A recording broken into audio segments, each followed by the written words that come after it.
Hi Ma, this is Edith, and my Chinese name is Lai Zirong, and my student number is S04411039, and I am a freshman in NCUE. And the title for the video is Mellody, Hobson, Color Blind or Color Brave. I'm going to begin. So it's 2006. My friend Harold Ford calls me. He's running for U.S. Senate in Tennessee, and he says, Mellody, I desperately need some national press. Do you have any ideas? So I had an idea. I called a friend who was in New York at one of the most successful media companies in the world, and she said, why don't we host an editorial board lunch for Harold? You come with him? Harold and I arrive in New York. We are in our best suits. We look like shiny new panels. And we get to the receptionist and we said we are here for the lunch. She motions for us to follow her. We walk through a series of corridors and all of a sudden we find ourselves in a storeroom. At which point she looks at us and she says, Where are your uniforms? Just as this happens, my friend rushed in. The blood drains from her face. There are literally no words, right? And I look at her and I said, Now, don't you think we need more than one black person in the U.S. Senate? Now, Harold and I applaud. We still laugh about that story, and in many ways, the moment caught me off guard, but deep down inside, I actually wasn't surprised, and I wasn't surprised because of something my mother told me about 30 years before. You see, my mother was ruthlessly realistic. I remember one day coming home from a birthday party where I was the only black kid invited, and instead of asking me the normal motherly question like, did you have fun or how was the cake, my mother looked at me and she said, how did they treat you? I was 7. I did not understand. I mean, why would anyone treat me differently? But she knew, and she looked me right in the eye and she said, they will not always treat you well. Now, racism is one of those topics in America that makes people extraordinarily uncomfortable. You bring it up at a dinner party or in a workplace environment. It is literally the conversational equivalent of touching the third rail. There is shock, followed by a long silence, and even coming here today, I told some friends and colleagues that I plan to talk about race, and they warned me. They told me, don't do it, that there'd be huge risk in me talking about this topic, that people might think I'm a militant black woman and I will ruin my career.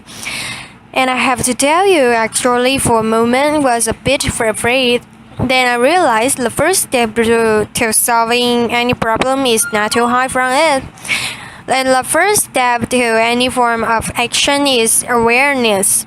So I decided to actually talk about race, and I decided that if I came here and shared with you some of my experiences, and that maybe we could all be a little less anxious and a little more bold in our conversations about race. Now I know there are people out there who will say that the election of Barack Obama meant that it was the end of racial discrimination for all eternity, right? I work in the investment business, and we have a saying: the numbers do not lie. And here there are significant, quantifiable racial disparities that cannot be ignored. And In household income, job opportunities, health care. One example from corporate America, even though white men make up just 30% of the U.S. population, they hold 70% of all corporate board seats. Of the Fortune 250, there are only 7 CEOs that are minorities, and of the thousands of publicly traded companies today, only 2 are chaired by black women, and you're looking at one of them, the same one who, not too long ago, was nearly mistaken for kitchen help, so that is a fact.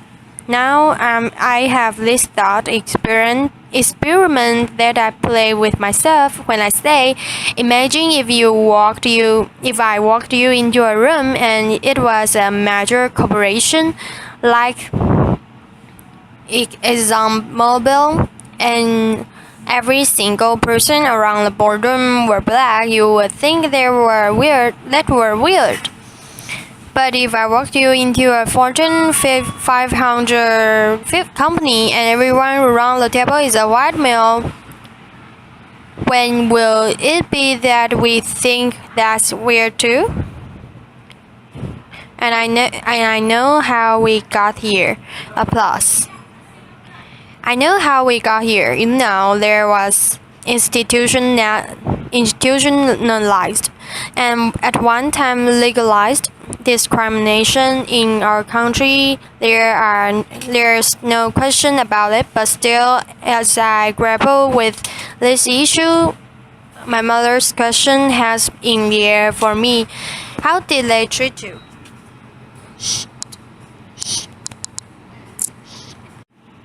Now, I do not raise this issue to complain or in any way to elicit any kind of sympathy. I have succeeded in my life beyond my wildest expectations, and I have been treated well by people of all races more often than I have not. I tell the uniform story because it happened. I cite those statistics around corporate board diversity because they are real, and I stand here today talking about this issue of racial discrimination because I believe it threatens to rob another generation of all the opportunities that all of us want for all of our children, no matter what their color or where they come from.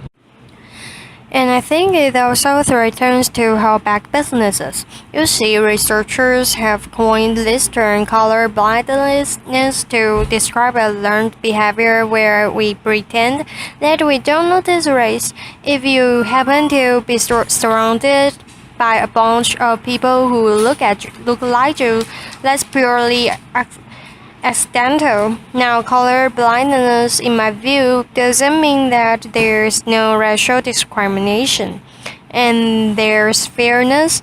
It doesn't mean that at all.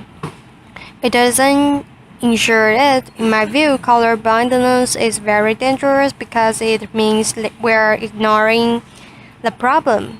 There was a corporate study that said that instead of avoiding race, the really smart corporations actually deal with it head-on.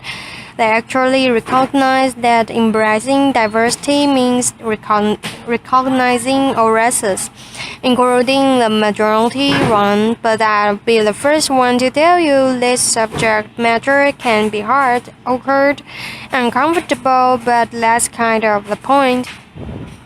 In the spirit of debunking racial stereotypes, the one that black people don't like to swing, I'm going to tell you how much I love to swing. I love to swing so much that as an adult, I swing with a coach. And one day, my coach had me do a drill where I had to swing to one end of a 25-meter pool without taking a breath. And every single time I failed, I had to start over. And I failed a lot, but by the end, I got it. But when I got out of pool, I was exasperated and tired and annoyed. And I said, "Why are we doing breath holding exercises?" And my coach looked at me, and he said, "Mellody, that was not a breath holding exercise. That drill was to make you comfortable being uncomfortable. Because that's how most of us spend our days. If we can learn to deal with our discomfort and just relaxing to it, you will have a better life." So I think it's time for us to be comfortable with the uncomfortable conversation about race, black, white, Asian, Hispanic, male, female, all of us. If we truly believe in equal rights and equal opportunity in America, I think we have to have real conversations about this issue. We cannot afford to be colorblind. We have to be colorblind. We have to be willing as teachers and parents and entrepreneurs and scientists. We have to be willing to have proactive conversations about race with honesty and understanding and courage. Not because it's the right thing to do, but because it's the smart thing to do. Because our businesses and our products and our science, our research, all of that will be better with greater diversity. Now, my favorite example of color bravery is a guy named John Skipper. He runs as ESPN. He is a North Carolina native, quintessential Southern gentleman. White, he joined ESPN, which already had a culture of inclusion and diversity, but he took it up a notch. He demanded that every open position have a diverse slate of candidates. Now he says the senior people in the beginning bristled, and they would come to him and say, "Do you want me to hire the minority, or do you want me to hire the best person for the job?" And Skipper said his answer were always the same, "Yes." And by saying yes to diversity, I honestly believe that ESPN is the most valuable cable franchise in the world. I think that's a part of secret sauce. Now I can tell you in my own industry, editorial investments, we actually view our diversity as a competitive advantage.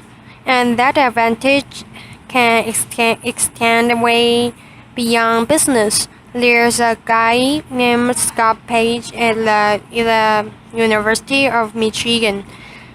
He is the first person to develop a mathematical calculation for diversity. He says if you're trying to solve a really hard problem, that you should have a diverse group of people, including those with diverse intellects. The example that he gives is the smallpox epidemic. When it was ravaging Europe, they brought together all these scientists, and they were stumped. And the beginnings of the cure to the disease came from the most unlikely source, a dairy farmer who noticed that the milkmaids were not getting smallpox. And the smallpox vaccination is booming back because of that dairy farmer. Now, I'm sure that you're sitting here and you're saying, "I don't run a cable company, I don't run an investment firm, I am not a dairy farmer. What can I do?" And I'm telling you, you can be color brave if you're part of hiring process or an admissions process. You can be color brave if you are trying to solve a really hard problem. You can speak up and be color brave. Now I know people will say, "But that doesn't add up to a lot." But I'm actually ask you to do something really simple. Observe your environment at work, at school, at home. I'm asking you to look at the people around you purposefully and intentionally. Invite people into your life who don't look like you, don't think like you, don't act like you, don't come from where you come from, and you might find that they will challenge your assumptions and make you grow as a person. You might get powerful new insights from these individuals, or like my husband, who happens to be white. You might learn that black people, men, women, children, we use body lotion every single day. Now, I also think that this is very important so that the next generation really understands that this progress will help them, because they are expecting us to be great role models. Now, I told you my mother, she was ruthlessly realistic. She was an unbelievable role model. She was the kind of person who got to be the way she was because she was a single mom with 6 kids in Chicago. She was in the real estate business, where she worked extraordinarily hard, but oftentimes had a hard time making ends meet. And that meant sometimes we got our phone disconnected, or our lights turned off, or we got evicted. When we got evicted, sometimes we lived in this small apartment that she owned, sometimes in only 1 or 2 rooms because they weren't completed. And we would heat our bathwater on hot plates. But she never gave up hope, ever, and she never allowed us to give up hope either. This brutal pragmatism that she had at me, I was 4, and she told me, "Mommy is Santa," left her. She was this brutal pragmatism. She taught me so many lessons, but the most important lesson was that every single day she taught me, "Mellody, you can be anything." And because of those words, I would wake up at the crack of dawn, and because of those words, I would have loved school more than anything. And because of those words, when I was on a bus going to school, I dreamed the biggest dreams. And it's because of those words that I stand here right now full of passion, asking you to be brave for the kids who are dreaming those dreams today. Applause. You see, I want them to look at a CEO on television and say I can be like her, or he looks like me. And I want them to know that anything is possible and that they can achieve the highest level that they ever imagined. That they will be welcome in any corporate boardroom, or they can lead any company. You see, this idea of being the land of the free and the home of the brave, it's woven into the fabric of America. When we have a challenge, we take it head on. We don't shrink away from it. We take a stand.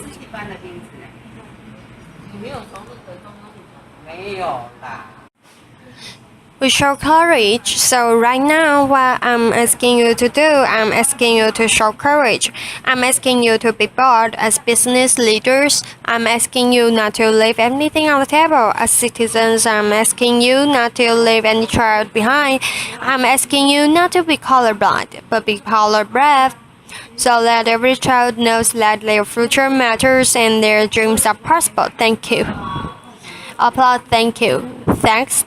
Applause. Thank you for listening, Mark.